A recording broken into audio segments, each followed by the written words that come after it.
I have been Delhi. I studied in Delhi University for 4 years. I'm doing MA there. Yeah, and my grade is Debu Chaudhary G. Then, I love Indian music a lot, and now I have lots of students, and I teach them sitar. I hope more and more people knows about Indian music and love it. So sitar, tabla, santoor, and also bansuri. आज हम बहुत खुश हूँ खुश yeah so it's a big honor for us to present our dance form today and आपका शुभकामनाएं Okay, actually there's a big change in this recent decades. Like Kathak has become like one of the most popular Indian dance in China, and what I'm happy to see this change because people would like to spend more time and to learn not very easy dance form. Like before, people probably they like to do like more Bollywood steps, but with the more understanding of Indian culture and respect, they start giving more like a dedication and time and understanding for this classical form.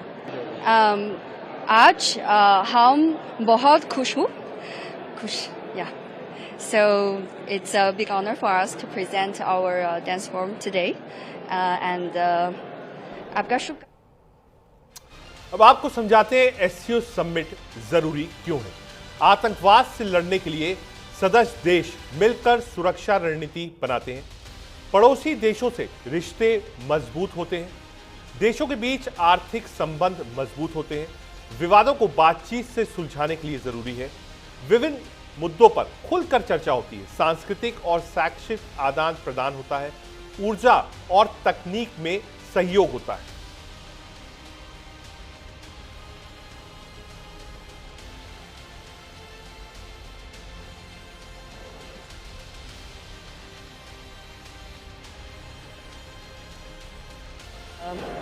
आपका शुभकामनाएं Okay, actually there's a big change in this recent decades.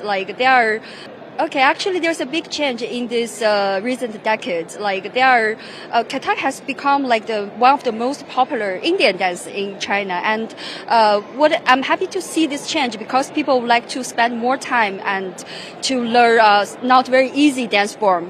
Like before, people probably they like to do like more Bollywood steps, but with the more understanding of Indian culture and respect, they start giving more like a dedication and time and understanding for this classical form. नमस्कार, मैं Shanghai से आया हूँ, गिरीश बद्दूर। मैं Shanghai में China मतलब Indian community को represent करता हूँ। I am the head of China Indian community, और हम पूरे शंघाई के जो इंडियन एक्सपर्ट्स है बहुत काफ़ी एक्साइटेड है ये जो हो रहे हैं, जो मोदी जी आ रहे हैं यहाँ पर, इसीलिए हम लोग पूरे वहाँ से काफ़ी तादाद में यहाँ पर आए हैं and the excitement is in the air, so it's really wonderful. बहुत मज़ा आ रहा है। गाना अर्पित करते हैं। वंदे मातरम, वंदे मातरम, सुजलाम सुफलाम मलयज शीतलाम सस्य श्यामला मातरम Vande Mataram. Myself, Makaran Thakar. I have been in China for last 10 years, and I am one of the privileged लोग हैं जो मोदी से पहले भी मिल चुके। आगे बढ़ते हैं। चीन की मीडिया में मोदी के दौरे की चर्चा है। प्रधानमंत्री मोदी की यात्रा को ऐतिहासिक मोड़ बताया गया है। भारत चीन की दोस्ती ने न केवल एशिया बल्कि पूरी दुनिया का नक्शा बदल सकता है। भारत और चीन आज के दौरे में एशिया की इकोनॉमिक ग्रोथ का डबल इंजन है। अगर एशिया की ये दो महाशक्तियां साथ आएं तो वॉशिंगटन की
ये राज्य स्तरीय सहभागिता जापान और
हिकमत है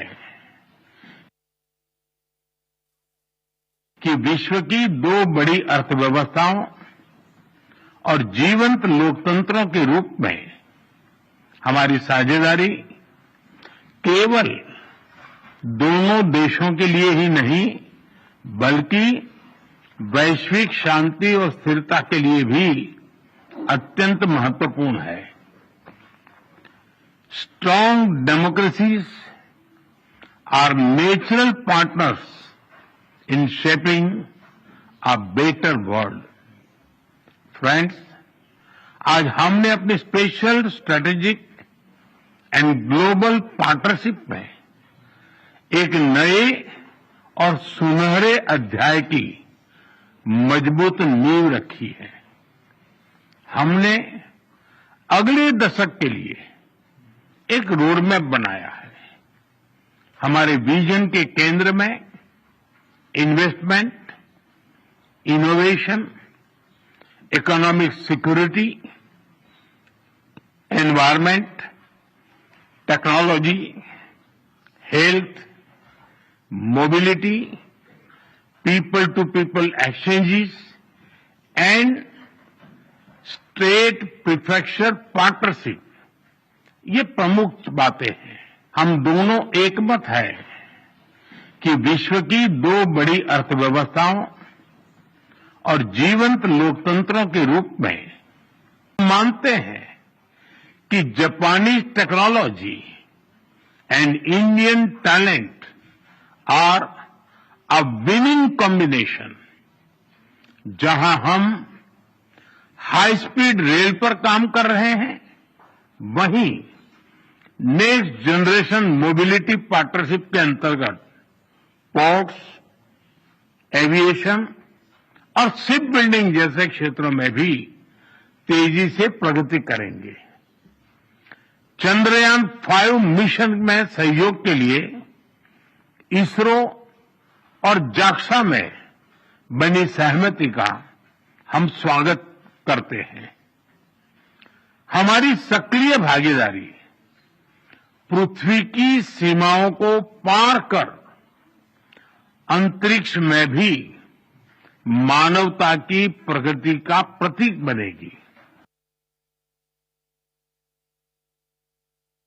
फ्रेंड्स, भारत और जापान एक free, open, peaceful, prosperous and rules based Indo Pacific के प्रति पूरी तरह से प्रतिबद्ध है।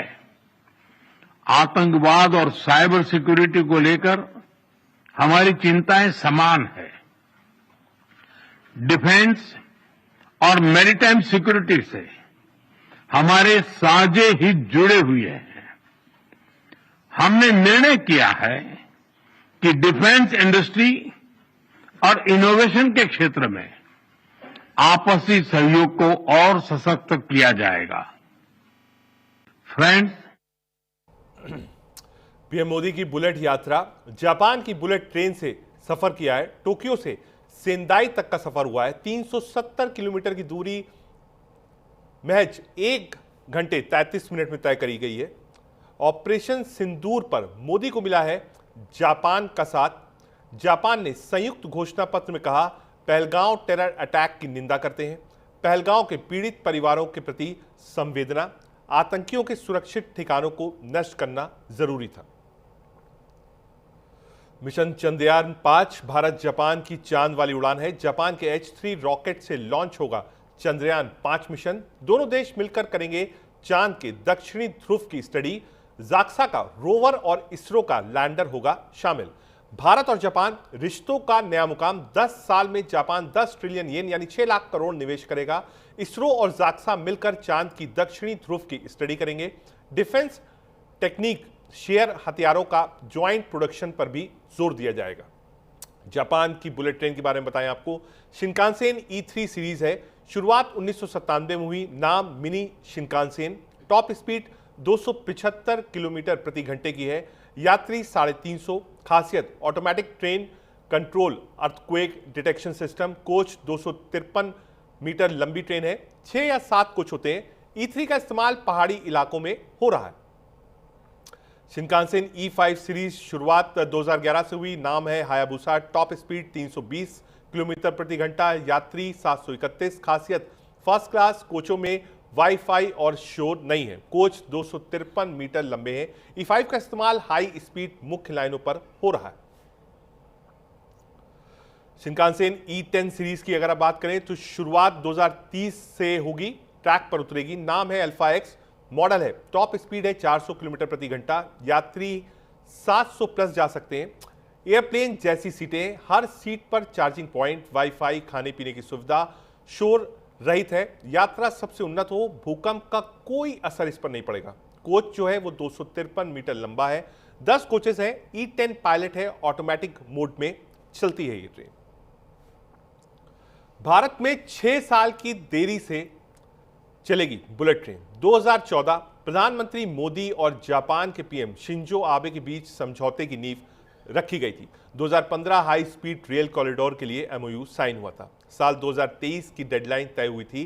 2017 अहमदाबाद में मोदी और शिंजो आबे ने प्रोजेक्ट का शिलान्यास किया था। 2018 में डिटेल प्रोजेक्ट रिपोर्ट DPR और डिजाइनिंग का काम भी शुरू हुआ था। 2019 में गुजरात और महाराष्ट्र में जमीन के अधिग्रहण को लेकर विवाद और देरी से हुआ। 2020 कोविड और फंडिंग से जुड़ी मुश्किलों की वजह से काम धीमा हो गया था। 2022 में जापान की एजेंसी जीका से लोन की किस्तें जारी हुई। 2023 में गुजरात में तेज निर्माण, मुंबई में पर्यावरण मंजूरी मिलने में देरी हुई थी। भारत की बुलेट ट्रेन की खास बातें आपको बता रहे हैं। मुंबई से अहमदाबाद लगभग 508 किलोमीटर। रफ्तार अधिकतम 320 किलोमीटर प्रति घंटा। समय बचत 2 से 3 घंटे। तकनीक जापान की शिनकानसेन तकनीक है। स्टेशन कुल पड़ेंगे 12। हाई स्पीड स्टेशन है, मैंगलोर नहीं। E5 श्रेणी की ट्रेन है। विद्युत आधारित सुविधाएं होंगी। एयरक्राफ्ट जैसी सीटें, वाईफाई, बायो टॉयलेट्स, कम शोर और कंपन रहित होगी। भूकंप सेंसर, ऑटोमेटिक ब्रेक सिस्टम, पर्यावरण हितैषी, कम प्रदूषण, इलेक्ट्रिक से संचालित होगी। प्रधानमंत्री नरेंद्र मोदी ने E5 ट्रेन पर ट्रैवल किया और लगातार उसको समझते रहे कि कैसे कैसे इसकी मैपिंग हुई है।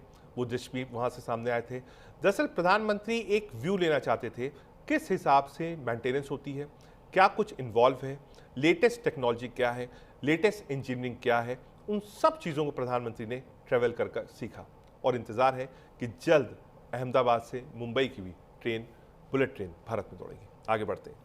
चीन से बढ़ती दोस्ती के बीच